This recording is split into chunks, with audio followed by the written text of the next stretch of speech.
sin instrucción, sin capacitación, sin alianzas estratégicas. Se ha hecho lo que se ha podido y bueno, ahora se ven los problemas, ¿no? Considero de que afinando, mejorando en el corto plazo estos aspectos, recurriendo a la capacitación y sobre todo a la especialización del policía peruano, podemos revertir las cosas. Y digo que en el corto plazo se puede hacer muchas cosas y no soy extremadamente optimista porque si nosotros miramos un poquito atrás hacia algunos quinquenios, vamos a dar cuenta que también nuestra sociedad fue embestida por modalidades que en algún momento quisieron poner a nuestra sociedad, a nuestra comunidad, sobre las cuerdas, ¿no? Por ejemplo, recordarán ustedes las dos oleadas de secuestros típicos que hubo el año 86 y el año 2000 y que prácticamente se han reducido a cero, no hay. Los asaltos a bancos con alianzas estratégicas inteligentes con la empresa privada que prácticamente se ha reducido a cero. El año 2000, la aparición de bandas que asaltaban a cambistas de moneda extranjera y los mataban, no existe.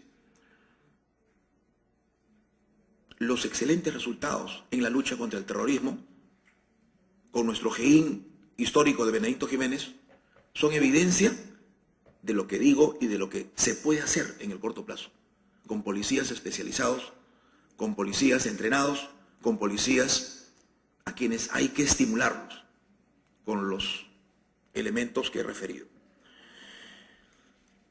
Finalmente concluyo indicando que es el momento de hacer algo, es el momento de trabajar en equipo, como nos recuerda en su libro autobiográfico Rodolfo Giuliani, distinguido y recordado alcalde neoyorquino, porque si no lo hacemos y seguimos cada institución haciendo su lucha de manera aparte, Fiscalía, Poder Judicial, Policía Nacional, con todo respeto, porque en nuestro país además por un tema cultural nos cuesta trabajar en equipo, por eso saludo la convocatoria del maestro Neira Flores. Si nosotros no logramos revertir este momento, sabemos que lo que más alienta el delito es la impunidad. Los delincuentes saben que hay sectores de la capital que no tienen resguardo policial, como alguien decía, ¿no? Parecerían tierra de nadie. Si nosotros no tenemos la capacidad operativa de revertir esta situación que nos acecha de delincuencia en este momento, vamos a pasar de tener un problema policial a un problema de seguridad de los estados, o seguridad del Estado, como ya tiene México, como tiene Colombia y otros países, ¿no? Yo agradezco la invitación y estoy a disposición de ustedes para alguna pregunta que quisieran formular. Muchas gracias. Gracias. Agradeciendo al mayor Toribio Paulino por la disertación. Me acaban de comunicar que ya está otra vez en línea la doctora García desde México, por favor. A ver. Escuchamos ¿Ahora? Sí, doctora, la escuchamos. Bueno, buenas tardes nuevamente. Retomo lo que venía explicando, para hacerlo muy concreta y además tratar de expresarles lo que está sucediendo en México respecto del tema de la seguridad pública. En principio tenemos una aguda inestabilidad que ha impactado en muchos sectores sociales, como en el financiero, en nuestro sistema político, económico, nuestro sistema social, a causa de esta inestabilidad que se ha suscitado por la agudización del fenómeno del crimen, organizado y no organizado, ¿no? Conceptualmente hablando. ¿Qué ha sucedido en México? Les comentaba que desde el año de 1996 se creó una ley federal contra la delincuencia organizada con instrumentos proceso, elaborados ex profeso para combatir el crimen organizado, teniendo en cuenta que las bandas del crimen organizado tienen una conformación estructural de influencia corruptiva y de influencia económica muy difícil de combatir si no es con instrumentos extraordinarios. Así lo han considerado las instituciones mexicanas.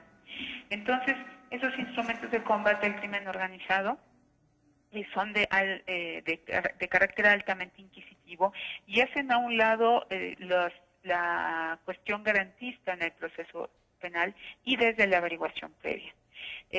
Por ejemplo, ahí se permite el arraigo para la investigación, es decir, una detención que hace el Ministerio Público desde la etapa de la investigación,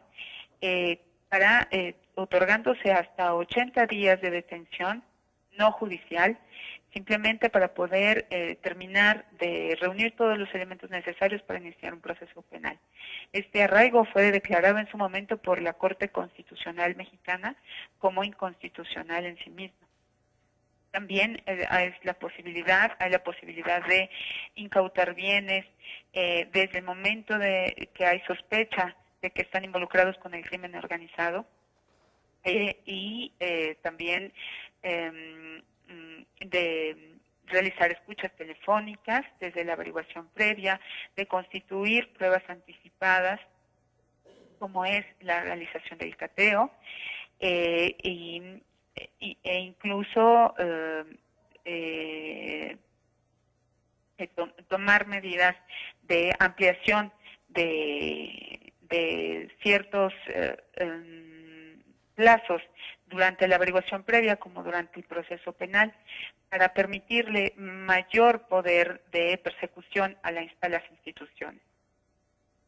Paralelamente a estos instrumentos que han fortalecido mucho la institución para perseguir los delitos de delincuencia organizada, tenemos recientemente, en el 2008, se publicó en nuestra Constitución la reforma del proceso penal para darle un sentido, un giro a nuestro tradicional proceso inquisitivo hacia el proceso acusatorio que ustedes ya tienen en práctica. Pero ¿qué sucede? En la misma reforma constitucional del año de 2008 se constitucionalizaron los instrumentos de combate a la delincuencia organizada y se constitucionalizaron los elementos del juicio acusatorio.